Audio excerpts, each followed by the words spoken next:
ശ്യാമള ചേച്ചി ചേച്ചി ഒന്ന് മുന്നോട്ട് വന്നേ.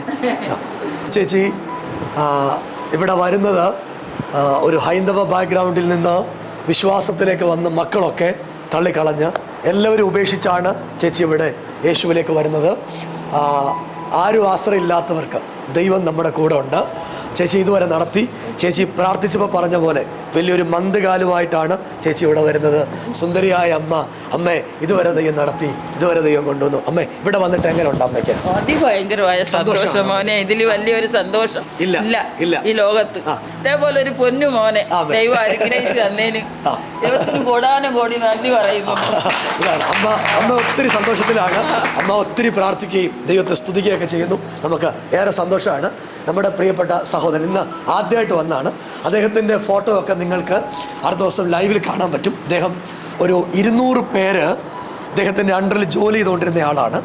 അദ്ദേഹത്തിന് സ്ഥാപനങ്ങൾ, അദ്ദേഹത്തിന് BMW കാർ ഉണ്ടായിരുന്നു. ബിസിനസ് ഫാക്കൽറ്റീസിന് എല്ലാ ഇൻഫ്രാസ്ട്രക്ചേഴ്സും. ഞാൻ ബേസിക്കലി ഒരു ഡിപ്ലോമ സിവിൽ എഞ്ചിനീയറാണ്. ഞാനെല്ലാം വിട്ട് എനിക്കൊരു വൈഫ് ഒരു മകളുണ്ട്. അവരെയൊക്കെ കുറച്ച് പ്രശ്നങ്ങൾ കാരണം ഫാമിലി ഇഷ്യൂസ് വന്ന് അവരെയൊക്കെ സെറ്റിൽ ചെയ്തതിന് ശേഷം ഞാൻ സന്യാസം സ്വീകരിക്കാൻ വേണ്ടി പോയ ഒരു രുദ്രാക്ഷങ്ങളൊക്കെ അണിഞ്ഞു, കാവ്യവസ്ത്രധാരിയായി, ഷർട്ടിടാതെ, ചെരുപ്പിടാതെ ഏകദേശം കഴിഞ്ഞ 5 വർഷമായി വരുന്ന മുടിയും താടിയും ഒക്കെ വളർത്തിയ ആ ഫോട്ടോ ഞങ്ങൾ നിങ്ങളെ കാണിച്ചു തരുന്നതാണ്. വഴിയാലെ ഈ കാര്യങ്ങളെല്ലാം പറയും. അദ്ദേഹത്തെ കിട്ടിയത് ദൈവം നമുക്ക് കൊണ്ട് തന്നതാണ്. നമുക്ക് കൊണ്ട് തന്ന നിധിയാണ് അദ്ദേഹം.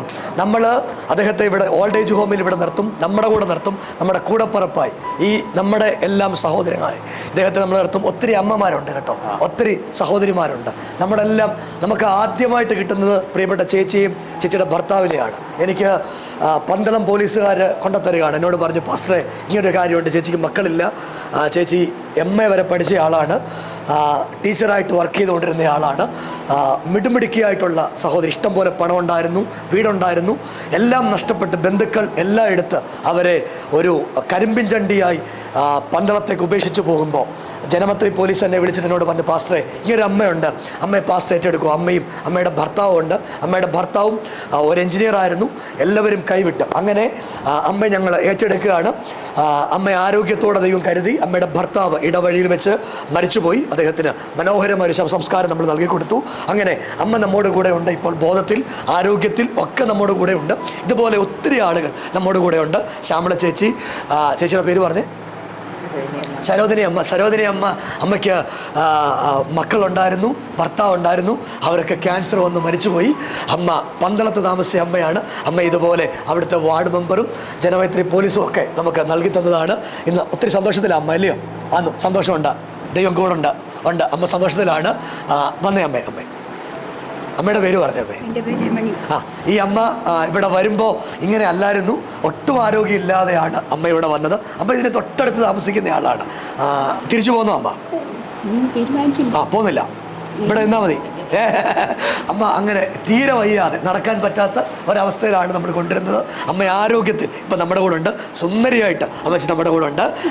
സന്തോഷമാണ്. ദൈവം അനുഗ്രഹിക്കും അമ്മേ കേട്ടോ. വന്നേ.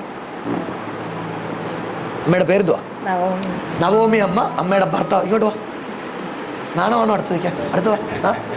എവിടെ ആയിരുന്നു ജോലി ചെയ്തേ? എന്തായിട്ടാ ജോലി ചെയ്തേ? ഇത് ഇലക്ട്രിസിറ്റി ബോർഡിൽ ജോലി ചെയ്ത ആളാണ്. ഇങ്ങോട്ട് നോക്കൂ. ഭാര്യയും ഭർത്താവുമാണ്. എല്ലാവരും ഉപേക്ഷിച്ചപ്പോൾ നമ്മുടെ കൂടെ അവരുണ്ട്. സന്തോഷമാണ് നമുക്ക്. സന്തോഷം ഇല്ലയോ? എങ്ങനെയുണ്ട്? ഒരു കുഴപ്പമില്ല, സന്തോഷമാണ്. അവർ ആരോഗ്യത്തോടെ ബലത്തോടെ നമ്മുടെ കൂടെ ഉണ്ട്. നമ്മുടെ പ്രിയപ്പെട്ട അപ്പോപ്പച്ചനാണ്. നിങ്ങൾക്ക് എല്ലാവർക്കും ഓർമ്മയുണ്ട്.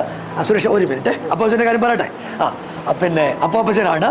അപ്പോപ്പച്ചൻ്റെ അമ്മയും നമ്മുടെ കൂടെ ഉണ്ടായിരുന്നു, ഭാര്യ നമ്മുടെ കൂടെ ഉണ്ടായിരുന്നു. ഒത്തിരി കഷ്ടതയിലായിരുന്നു അവരുടെ മകൻ. അവരാഹാരം കഴിക്കുമ്പോൾ ആഹാരത്തിൽ തുപ്പും, അവരെ കഴിക്കാൻ സമ്മതിക്കത്തില്ല. വീട്ടിൽ ഭയങ്കര പ്രശ്നമായിരുന്നു. ഒരു ദിവസം അദ്ദേഹത്തിൻ്റെ മകൾ എന്നെ വിളിച്ചിട്ട് ചോദിച്ചു, എൻ്റെ അച്ഛനെ അമ്മയെ നോക്കുമോ? ആരുമില്ല, നോക്കാൻ പറ്റുമോ എന്ന് ചോദിക്കുന്നു. അപ്പോൾ ഞാൻ പറഞ്ഞു, ഒരു കുഴപ്പമില്ല, കൊണ്ടുപോരെ. അങ്ങനെ ഭാര്യയും ഭർത്താവിനും ഞങ്ങൾ ഏറ്റെടുത്തു. ഇവിടെ ഉണ്ടായിരുന്ന അമ്മ ഇപ്പോഴും മരിക്കില്ലായിരുന്നു. അതിൻ്റെ ഇടയ്ക്ക് മകന് മാനസാന്തരം ഉണ്ടായി. മകൻ വന്ന് അമ്മയെ കൊണ്ടുപോയി. അമ്മ വീട്ടിൽ വെച്ച്, ഭാര്യ വീട്ടിൽ വെച്ച് മരിച്ചുപോയി. അപ്പച്ചൻ ഇപ്പോൾ സന്തോഷത്തിലല്ലയോ അപ്പച്ച? ഒത്തിരി സന്തോഷത്തിലാണ്. ഞങ്ങളുടെ കൂടെപ്പറപ്പ് പോലെ അപ്പച്ചൻ ഞങ്ങളുടെ കൂടെ ഉണ്ട്. ഇങ്ങനെ ഒത്തിരി സ്നേഹിതരുണ്ട്, ഒത്തിരി ആളുകളുണ്ട്. സുരേഷ് ഇങ്ങോട്ട് നീങ്ങുന്നേ. സുരേഷ് നല്ലൊരു സ്ഥലത്ത് ജോലി ചെയ്ത ആളാണ്. മാനസിക നില തെറ്റിപ്പോയി. എന്നാലും സുരേഷ് സന്തോഷത്തോടെ കഴിയുക. സന്തോഷമല്ലേ സുരേഷ്? ആന്നു സന്തോഷമാണ്. എന്തേ ഫെഡറൽ ബാങ്കിൽ ജോലി ചെയ്ത ആളുവാ? നമ്മുടെ ട്രിവാൻഡ്രത്തുള്ള ആളാണ്. ഫെഡറൽ ബാങ്കിലെ ജീവനക്കാരനായിരുന്നു. മദ്യപിച്ച് കുറേ അഡിക്ഷൻ സെൻ്ററിൽ കൊണ്ടുപോയി രക്ഷപ്പെടാതെ ഇരിക്കുന്ന സമയത്ത് ട്രിവാൻഡ്രത്തെ ഒരു മീറ്റിങ്ങിൽ വെച്ച് ഒരാൾ എന്നോട് പറയുന്നു, ഇങ്ങനെ ഒരാളുണ്ട്, അങ്ങനെ ഞാൻ ഏറ്റെടുക്കുകയാണ്. ഏറെ സന്തോഷത്തോടെ. എങ്ങനെയുണ്ട്? സന്തോഷം. കുഴപ്പമൊന്നുമില്ല. VRS എടുത്ത് ഇപ്പം നമ്മുടെ കൂടെ ഉണ്ട്. സന്തോഷമായിരിക്കുകയാണ്. ദൈവം അനുഗ്രഹിക്കും. അഖിലെന്ന് വാടാ. അഖില് എൻ്റെ കൂടെ വന്നിട്ട് എത്ര നാളായി? 3 വർഷമായി അഖിൽ എന്നോട് വന്നിട്ട്.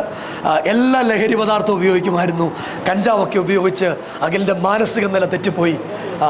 അമ്മയും സഹോദരങ്ങളും ഒക്കെ അവരുടെ അടുത്തുള്ള ബന്ധുക്കളും ഒക്കെ ചേർന്ന് എനിക്ക് കൊണ്ടുതരികയാണ്. ഇന്ന് ഭയങ്കര സന്തോഷത്തിലാണ്. നമ്മുടെ സൗണ്ട് സിസ്റ്റം ഓപ്പറേറ്റ് ചെയ്യുന്നത് അവനാണ്. അവൻ ഏറ്റവും മനോഹരമായിട്ട് ആ കാര്യങ്ങൾ ഓപ്പറേറ്റ് ചെയ്യുന്നു.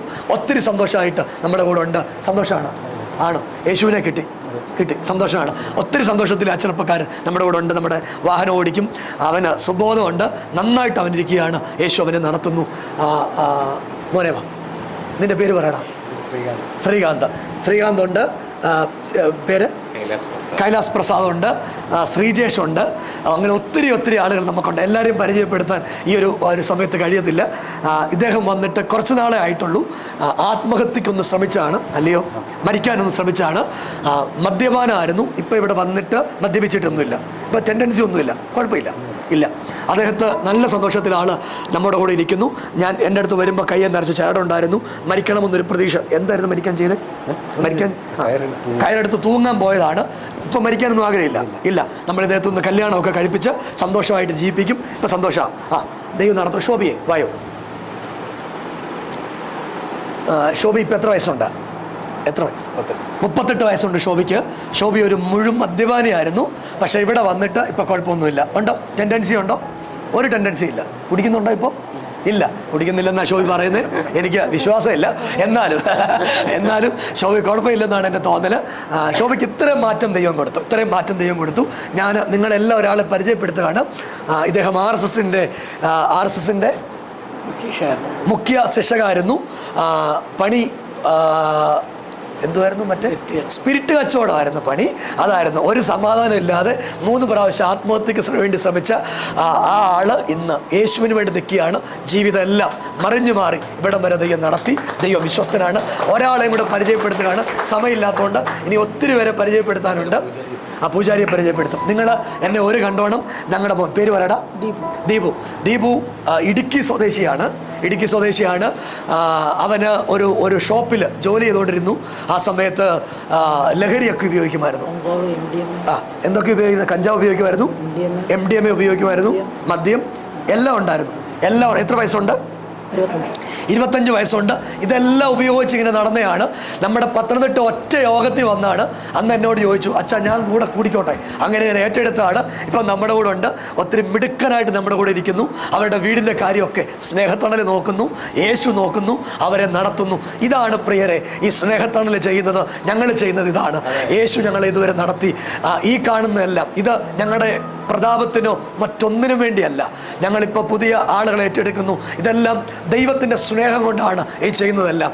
നിങ്ങളിൽ ഒരുത്തന് വിശന്നിരുന്നാൽ അവന് ആഹാരം കൊടുക്കണമെന്ന് ദൈവം പറയുക. ഞാൻ എൻ്റെ സഹോദരങ്ങളെപ്പോലെ, എൻ്റെ അപ്പനെ പോലെ, എൻ്റെ അമ്മമാരെ പോലെ ഇവരെയൊക്കെ നോക്കുകയാണ്. ഒരു പ്രതിഫലം ഇതിനകത്ത് ഞങ്ങൾക്ക് ഒരു സ്പോൺസേഴ്സും ഇല്ല. ഇവർ ആരും ഞങ്ങളെ സഹായിക്കുന്നില്ല. യേശു ഞങ്ങളെ സഹായിക്കുന്നു. നിങ്ങളെപ്പോലുള്ള ആളുകൾ വരുന്നു. ഇതൊക്കെയാണ് ഞങ്ങൾ ചെയ്യുന്നത്. ആർക്കും ഒരു കാര്യം കൂടി ഞാൻ പറയുക, ആർക്കും ആശ്രയമില്ലാത്ത നിങ്ങളെ എല്ലാവരും കൈവിട്ടാൽ നിങ്ങൾ മരിക്കണ്ട. ഞങ്ങൾ നോക്കും. ഞങ്ങൾ നിങ്ങളുടെ കൂടെ ഉണ്ടാവും. ഞങ്ങൾ സ്നേഹത്തോടെ നിങ്ങളെ കൈപിടിക്കും.